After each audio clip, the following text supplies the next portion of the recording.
Hello मेरे प्यारे बच्चों, कैसे हैं आप सभी। आशा करता हूं सभी फिट होंगे। प्यारे बच्चों, आज की वीडियो में हम लोग एक्सरसाइज 6.1 समझने वाले हैं हमारे ट्रायंगल चैप्टर का।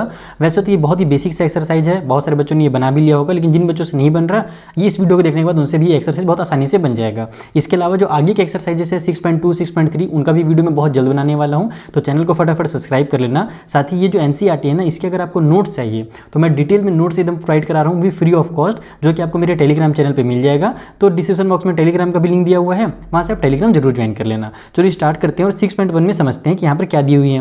पहले क्वेश्चन बोला जा रहा है fill in the blanks using the correct word given in the brackets. यानी कि ये जो ब्लैंक्स आपको दिए हुए हैं ना, इनमें आपको जो ब्रैकेट्स में वर्ड दिए हुए हैं उनमें से सिलेक्ट करना है और एक वर्ड को यहाँ पर भरना है।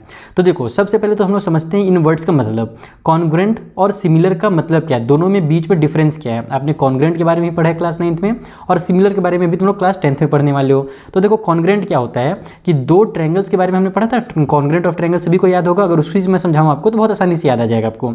कॉन्ग्रुएंट ऑफ ट्रायंगल कब होता था, जब एक ट्रायंगल दूसरे ट्रायंगल को पूरी तरीके से कवर कर ले। यह कह सकते हो कि एक ट्रायंगल का जो साइज है, जो शेप है, जो एंगल है उसके, और दूसरे ट्रायंगल का जो एंगल, साइज और शेप, अगर दोनों आपस में एकदम सेम टू सेम रहते हैं, तभी वो दोनों एक दूसरे को अच्छे से कवर कर लेते हैं। एक ट्रायंगल में रखूंगा, उसके ऊपर मैं दूसरा ट्रायंगल रखूंगा, तो एकदम पूरी तरीके से वो कवर हो जाएगा। एकदम एक दूसरे के लिए हम कह सकते हो डिट्टो कॉपी कह सकते हो अपनी लैंग्वेज में, एकदम सेम टू सेम, जुड़वा कह सकते हो। जैसे मूवी बनता है ना जुड़वा, वैसे एकदम जुड़वा वाला रहता है, तो उसको कहा जाता है कॉन्ग्रुएंट। लेकिन सिमिलर थोड़ा सा अलग है। सिमिलर में क्या होता है कि अगर मेरे पास दो ट्रायंगल है, या फिर फॉर एग्जांपल के लिए दो सर्कल है, एक सर्कल मैंने बड़ा सा बनाया है और एक सर्कल में छोटा बना रहा हूं, दिखेगा दोनों सेम टू सेम है, तो दोनों सर्कल ही। जैसे इसको और अगर मैं सिंपल एग्जांपल में समझाऊं, तो मान लो कि तुम्हारी मम्मी के पास क्या है, एक चूड़ी है। चूड़ी जानते हो ना, बैंगल जो हाथ में पहनते हैं। और तुम्हारी जो छोटी बहन है उसके पास भी एक छोटी सी बैंगल है। तो दोनों को तुम देखोगे तो सर्कल दिखेगा, दोनों तो सर्कल के शेप में रहेंगे, लेकिन एक का साइज बड़ा है और दूसरे का साइज छोटा है। दिख एकदम डिट्टो रहा है, बट साइज का यहाँ पर डिफरेंस आ जा रहा है, तो इसको ही बोला जाता है सिमिलर। उसी तरीके से अगर हमारे पास कोई ट्रायंगल वगैरह है, अभी आगे मैं आपको बताने वाला हूँ, चलो ठीक है, इतना समझ में आ गया ना, अभी उसके बारे में आगे डिस्कस करेंगे। तो यहाँ पर हमसे बोला जाता है सर्कल के बारे में, कि जो सर्कल है वो कैसे होते हैं, कॉन्ग्रुएंट होते हैं या आपस में सिमिलर होते हैं। तो पूरे सर्कल अगर मैं कंपैरिजन करूं, तो जैसे तुमने बताया कि बड़े वाले बैंगल्स, छोटे बैंगल्स, तो ये सभी आपस में अलग अलग साइज के हो जाएंगे, तो इनको क्या कहा जाएगा, सिमिलर कहा जाएगा। इसलिए इसका जो आंसर होगा फर्स्ट में सिमिलर होगा। समझ में आ गया सिमिलर क्यों होगा इसका आंसर। अब आते हैं सेकंड क्वेश्चन में। ऑल स्क्वायर्स आर, जितनी भी स्क्वायर हमारे आसपास हैं वो भी क्या है, सिमिलर है या कॉन्ग्रुएंट है। तो वही चीज़ है कि अगर मैं एक स्क्वायर बनाता हूँ, जैसे मान लो यहाँ पर एक स्क्वायर बना हुआ है जिसके 3-3 सेंटीमीटर सभी साइड हैं। एक मैं और स्क्वायर बड़ा सा बनाता हूँ जिसमें 6-6 सेंटीमीटर का साइड होगा। फिर मैं एक और स्क्वायर बनाऊंगा जिसमें भी जो साइड होंगे वो क्या होंगे, हमारे पास 10-10 सेंटीमीटर के सभी साइड्स होंगे। तो भैया है तो सभी स्क्वायर, लेकिन सबके साइड्स क्या हो गए, आपस में अलग अलग हो गए। तो इस कंडीशन में जो हमारे पास जो स्क्वायर्स हैं वो भी क्या कहलाएंगे, सिमिलर कहलाएंगे, कॉन्ग्रुएंट नहीं कहलाएंगे। कॉन्ग्रुएंट कहलाने के लिए एक के ऊपर दूसरा जब रखा जाए तो वो पूरी तरीके से कवर कर लेना चाहिए। जैसे ये मेरे पास एक स्क्वायर है और दूसरा भी मैं स्क्वायर बनाऊं जिसमें 3-3 सेंटीमीटर का चारों साइड हो, 3-3 सेंटीमीटर का, तब ये दोनों जो स्क्वायर रहेंगे ये आपस में कॉन्ग्रुएंट कहलाएंगे। लेकिन यहाँ पर क्या बोल दिया, ऑल स्क्वायर्स, यानी जितने भी इस दुनिया में स्क्वायर है उनके बारे में बोला जा रहा है। तो भैया अलग, ये 3 सेंटीमीटर का स्क्वायर है, एक 4 सेंटीमीटर का भी होगा, एक 5 सेंटीमीटर का भी होगा। तो अलग अलग जब हमारे पास स्क्वायर्स रहेंगे तो वो आपस में सिमिलर होंगे, ना कि कॉन्ग्रुएंट, क्योंकि दिखेंगे तो सभी स्क्वायर की तरह ही, स्क्वायर तो स्क्वायर की तरह ही दिखता है, बट वो कॉन्ग्रुएंट नहीं होगा। ओके, ये समझ में आ गया। थर्ड वाले में बोल रहा है all blank triangles are similar. इनमें से कौन से ट्रायंगल जो होते हैं वो आपस में सिमिलर होते हैं। इसी के बारे में शुरू में बोल रहा था मैं, उसको फिर मैंने वहाँ पे स्टॉप किया था। अब इसको समझो ध्यान से। जैसे कि मैं एक पेंसिल ले लेता हूँ, रुको, पेंसिल से डायग्राम बनाऊंगा ना तब अच्छे समझ में। ओके, मैंने पेंसिल ले ली है। अब देखो, मैं बनाता हूँ एक आइसोस्केल ट्रायंगल। आइसोस्केल किसको बोलते हैं, जिसके दो साइड्स बराबर हो और तीसरा साइड क्या हो, अलग हो। जैसे कि ये दोनों साइड मान लो 2-2 सेंटीमीटर का है और ये वाला साइड हमारा 1 सेंटीमीटर का है।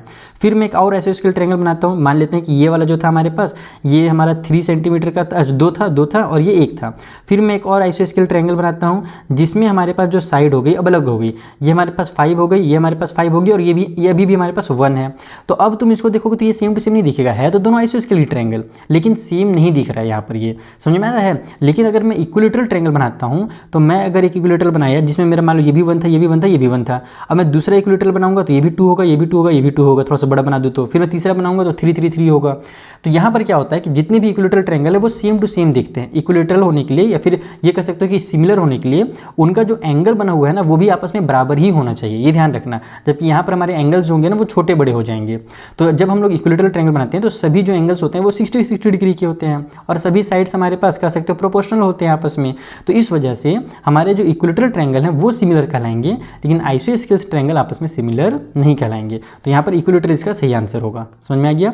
फोर्थ वाला को भी ध्यान से समझो, इसको समझ लोगे तो ऊपर वाले आप तो डायरेक्टली आपको समझ में आ जाएंगे। इसमें बोल रहा है कि दो पॉलीगन जो हैं जिनके सेम नंबर ऑफ साइड्स हैं वो सिमिलर कहलाएंगे। पॉलीगन मतलब कि वही 3 या 3 से ज़्यादा साइड वाला कोई भी फिगर जो क्लोज फिगर हो उसको पॉलीगन कहते हैं। तो मान लो कि जैसे मैंने इन दोनों का एग्जांपल दिया, तो दो पॉलीगन हैं, ये आपस में सेम साइड वाले हैं, 3-3 साइड दोनों के पास है, ये आपस में सिमिलर कहलाएंगे अगर देयर करस्पॉन्डिंग एंगल्स आर, उनका जो एंगल होगा वो क्या होगा, इक्वल होगा। जैसे कि मैंने आपको बताया कि 60-60 डिग्री के एंगल्स होते हैं सभी में, इसीलिए ये आपस में क्या होता है, इक्विलेटरल कहलाता है, सॉरी इक्विलेटरल बोल रहा हूँ, सिमिलर कहलाता है। तो यहाँ पर हो जाएगा आपका कि उनके जो करस्पॉन्डिंग एंगल्स हैं वो आपस में इक्वल होने चाहिए। तो यहाँ पर पहले वाले में आप लोग यहाँ पर फर्स्ट लिख देता हूँ मैं, इसका मतलब कि पहले वाले में इक्वल फिल करना है।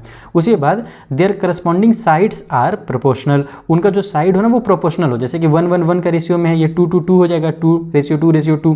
फिर तीसरा बनाऊंगा मैं तो 3-3-3 हो जाएगा। जबकि इसमें देखो तो प्रोपोर्शनल नहीं हो रहा है, 2-2-1 हुआ था, अब ये 5-5-1 हो गया, तो आपस में प्रोपोर्शनल थोड़ी कहलाएगा ये, लेकिन ये आपस में प्रोपोर्शनल है। तो इस वजह से हमारे जो साइड्स होंगे वो प्रोपोर्शनल होने चाहिए। तो सेकंड वाले में तुम ये फिल करोगे। तो ये हो गया तुम्हारा fill in the blank. I hope तुमको फिल इन द ब्लैंक अच्छे से समझ में आई होगा। अब हम लोग चलते हैं give two different examples of pair of similar figures और नॉन सिमिलर फिगर। तो इसका एग्जांपल्स मैं तुम लोग को ड्रॉ करके समझाता हूँ कॉपी में।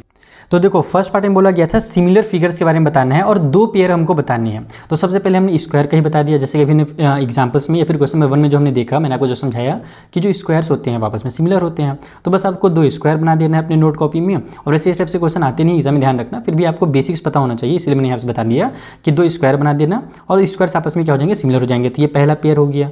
दूसरा पेयर के लिए इक्विलेटरल ट्रायंगल बना देना। ये हमारा 2-2 सेंटीमीटर का इक्विलेटरल ट्रायंगल है, ये 3-3 सेंटीमीटर के साइड वाला इक्विलेटरल ट्रायंगल है। तो ये हमारे पास सिमिलर फिगर्स के 2 पेयर्स के एग्जाम्पल हो गए, जो कि हमसे क्वेश्चन नंबर 2 के फर्स्ट पार्ट में पूछा गया था। और अगर हम बात करें 2 ऐसे पेयर्स की जो कि नॉन सिमिलर फिगर का हो, तो आप उसमें कुछ भी अपने मर्जी से बना सकते हो। जैसे मेरी मन किया कि मैंने एक स्क्वायर बना दिया और एक रेक्टेंगल बना दिया, ये दोनों अलग अलग तरीके से दिख भी रहे हैं, तो यहाँ पर हमारे पास स्क्वायर रेक्टेंगल जो है नॉन सिमिलर फिगर कहलाएंगे। उस तरीके से एक सर्कल ले लो, एक ट्रायंगल ले लो, ये भी हमारे पास क्या है, नॉन सिमिलर फिगर है। सिमिलर के लिए एकदम सेम टू सेम दिखना अनिवार्य है, ये ध्यान रखना।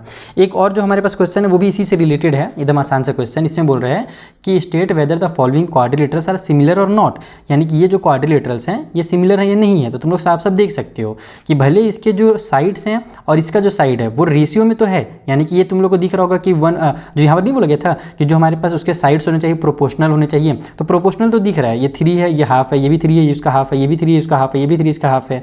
लेकिन आप लोगों को ध्यान दिया होगा, मैंने आपको बताया था कि जो एंगल्स होने चाहिए वो इक्वल होने चाहिए। और तुम यहाँ पर देख सकते हो कि इसका एंगल और इसका एंगल अलग अलग है, ये पैरेललोग्राम है और ये हमारे पास स्क्वायर है। यहाँ पर हमारे पास एंगल मान लो 60 डिग्री का बना होगा, तो ये लो हमारा 90 डिग्री का है ना, एक एग्जाम्पल के लिए बता रहा हूँ मैं। तो अलग अलग हमारे पास चूंकि एंगल्स बन जा रहे हैं, इसीलिए ये दोनों फिगर्स आपस में सिमिलर नहीं होंगे। तो आप लोग इसको देख करके बता सकते थे, बाकी अगर डीपली समझो तो वही है कि यहाँ पर एंगल्स हमारे अलग अलग हो गए, इसलिए सिमिलर नहीं है। तो इसमें तुम लोग ऐसे लिख सकते हो, मैंने यहाँ पे लिख भी दिया एक स्टेटमेंट बना करके छोटा सा कि no following quadrilaterals are not similar, simple सा क्वेश्चन। तो ये हमारा एक्सरसाइज 6.1 था, बहुत ही बेसिक्स एक्सरसाइज था, कह सकते हो बेसिक से इंट्रोडक्शन था, सिमिलर के बीच और कॉन्ग्रुएंट क्या होते हैं इन सभी के बारे में दिया हुआ था।